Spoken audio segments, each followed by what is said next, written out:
All right, week 6 of the compressed 8-week schedule. A little bit more about blockchain with uh, back to our usual um, assignment, discussion board, and a paper. All right, so legal protections and an industry application. That's um, what we'll be discussing and writing about this week. So I'll go over the objectives, um, the discussion board, and some directions I'd like for you to take in the research paper. And there's a typo. Those are the assignments, and the assignments are those. Okay. So here's the objectives again from the syllabus. Um, the the PowerPoint for Bitcoin and e-commerce uh, slides were repeated from week 5, so it's the same slides from that week. And they use the term in one of the, here's a little Easter egg for you, in on one of the slides they use the term animosity. It's anonymity. There's no animosity um, in that context. So anyway, the objectives for this week, explaining um, Bitcoin and other cryptocurrencies, their legal foundation. Um, uh, it's not in either of the assignments really, but we'll talk about Bitcoin security a little bit. Legal protections for engaging in Bitcoin, um, and life cycle methods. That's just introduction to Bitcoin. So you've already, or blockchain, we've already had that. How it's used in network security and several applications. These last 2 bullets I'm going to uh, uh, kind of combine when we're talking about them, because I think they're both they're duplicative. I think network security is IT as an industry, and there are several ways that blockchain purportedly is going to be used in network security. Um, Before I get going here, I'm going to say that uh, blockchain is a fairly new topic. I mean, really, if you think about it, be like writing about the internet in 1997. I mean, fairly new concept. So a lot of what you're going to find out there for sources will be practitioner versus academic literature.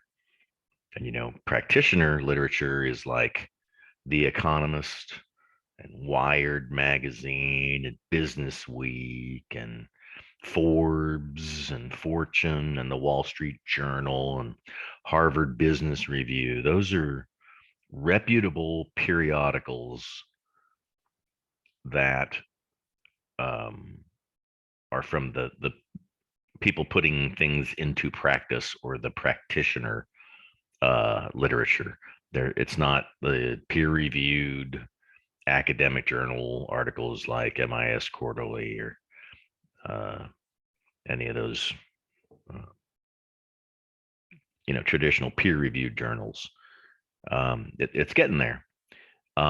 So um, it might be, it's probably going to be easier for you to find references in but try and don't use blogs or white papers or kind of like anonymous stuff on the internet.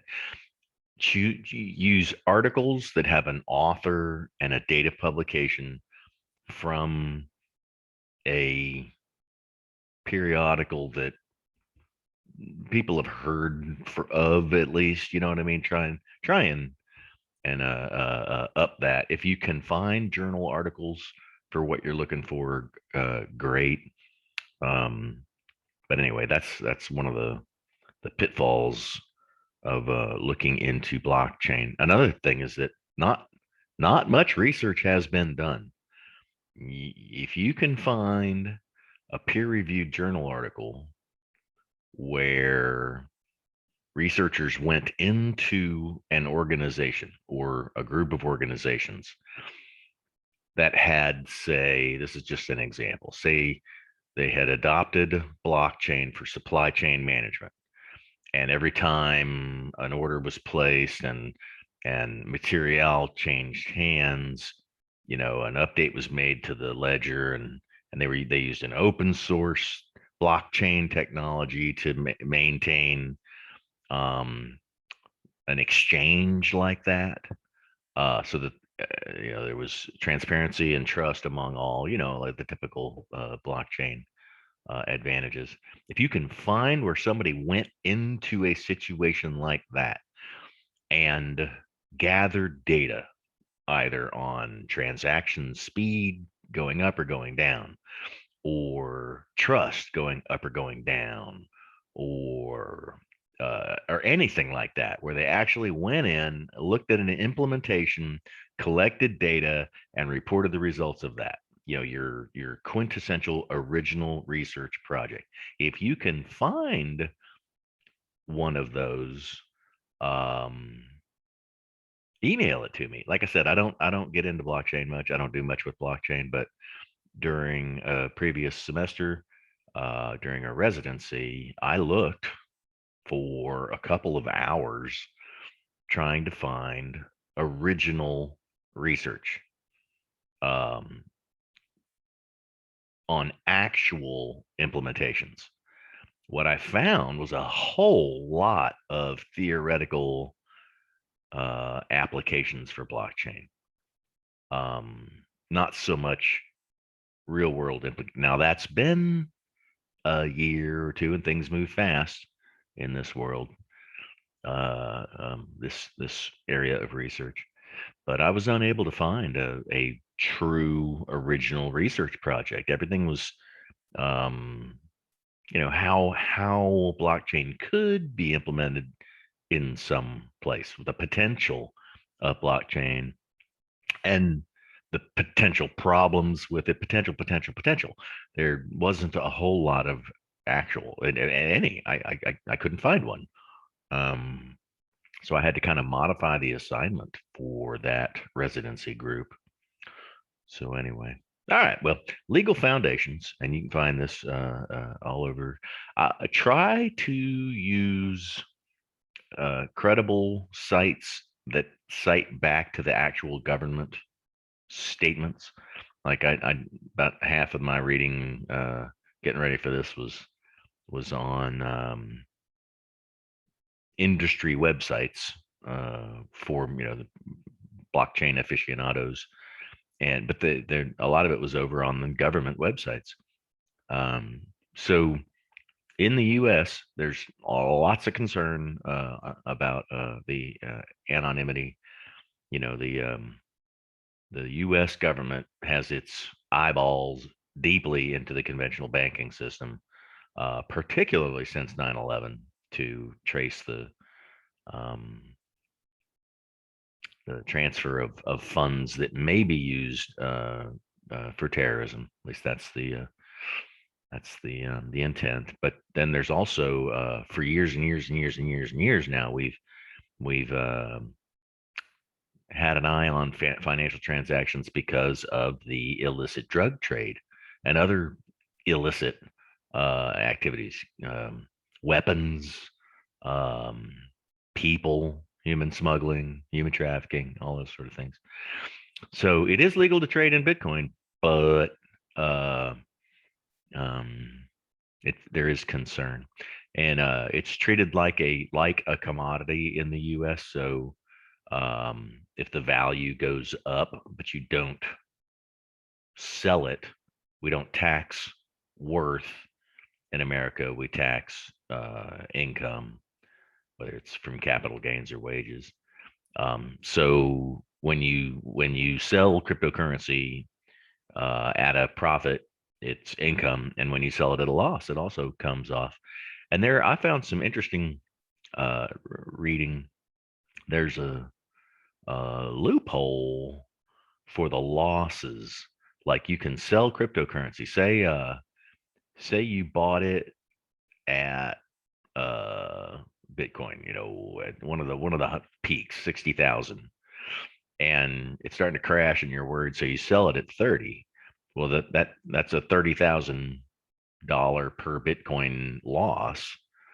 Um, but you can turn around and buy into Bitcoin at the exact same price that you sold it at 30,000, so that when it rebounds, you reap the benefits. So there's a loophole there, as opposed to traditional stocks and bonds.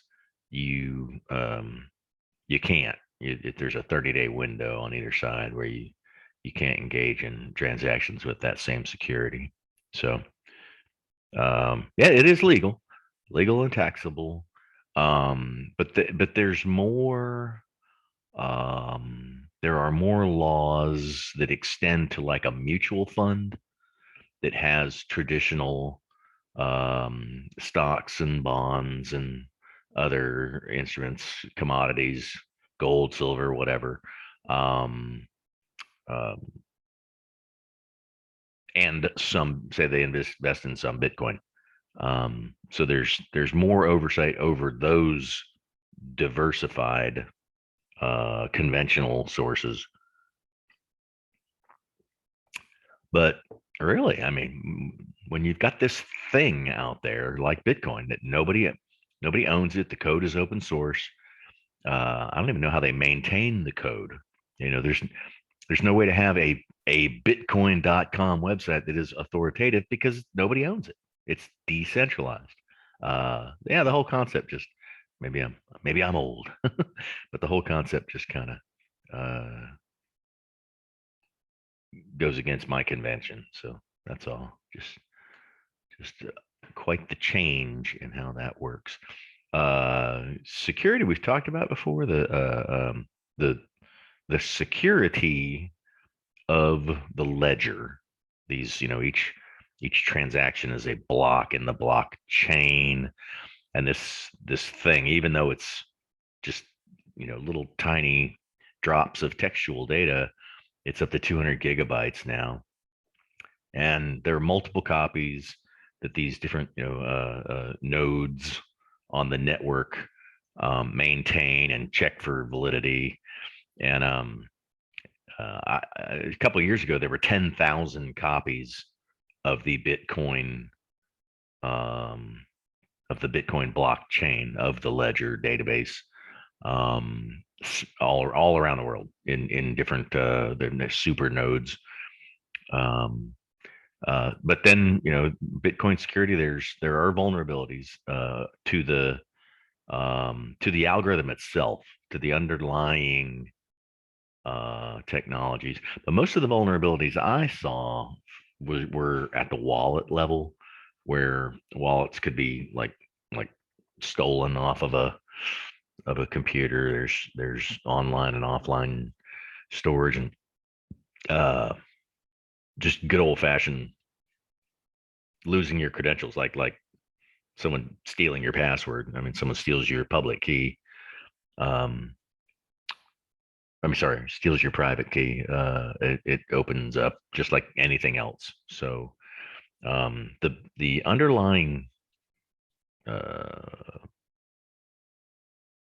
architecture seems to be secure. It's at the fringes, where there's still vulnerabilities to the individual coins out there.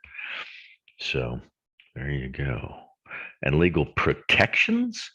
Um, can a Bitcoin transaction be protected? So there's an article in the weekly overview section. I think it's from like Business India, and it talked about, are there legal protections for Bitcoin? And not inherently in Bitcoin, because no one owns Bitcoin. So there are um, there are legally enforceable um, transactions or frameworks um, that would apply to Bitcoin. But like, who would you sue if you traded Bitcoin and you you transferred your Bitcoin um, to someone, or you you put in an order, you bought a Bitcoin, and it didn't go through all right. Who would you sue? Who is responsible? So that, I mean, there, you can't, you can't really protect something that there's no one to go after. So that's why there's these we could put actual money in escrow, which is just where a third party like a lawyer holds the money until other transactions go through. I've seen this used for the purchase of um, expensive items like a sailboat, where you put the money in escrow, but they don't pay it out to the seller until conditions have been met, like repairs or something like that. So it's just kind of held on to until the other transactions. So an escrow, putting money in escrow while a Bitcoin transaction occurred until both parties are satisfied that the transaction went through is one way to do it. A conventional contract, so that if you don't do what you said you were going to do, like they're starting to trade in Bitcoin futures, and that is a contract.